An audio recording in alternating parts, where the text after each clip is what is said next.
One day King Solomon was sitting on his throne, and his great men were standing around him.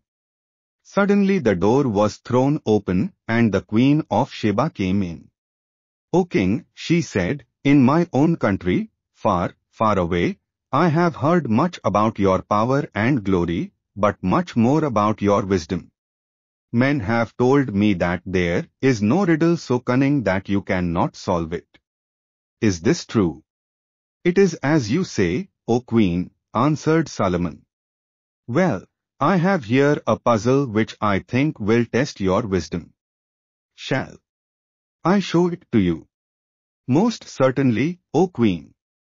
Then she held up in each hand a beautiful wreath of flowers.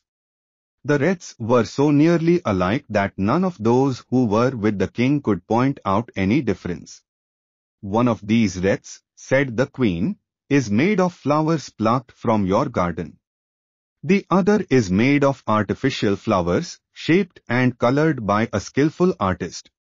Now, tell me, O king, which is the true and which is the false?"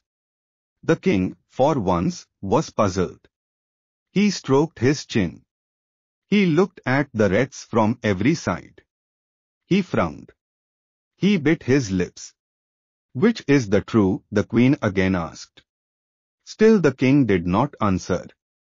"I have heard that you are the wisest man in the world," she said, "and surely this simple thing ought not to puzzle you." The king moved uneasily on his golden throne. His officers and great men shook their heads. Some would have smiled if they had dared. "Look at the flowers carefully," said the queen, "and let us have your answer." Then the king remembered something. He remembered that close by his window there was a climbing vine filled with beautiful sweet flowers. He remembered that he had seen many bees flying among these flowers and gathering honey from them. So he said, "Open the window." It was opened. The queen was standing quite near to it with the two wreaths still in her hands. All eyes were turned to see why the king had said, "Open the window." The next moment two bees flew eagerly in. Then came another and another. All flew to the flowers in the queen's right hand. Not one of the bees so much as looked at those in her left hand. "O Queen of Sheba, the bees have given you my answer," then said Solomon. And the queen said, "You are wise, King Solomon. You gather knowledge from the little things which common men pass by unnoticed." King Solomon lived 3,000 years ago.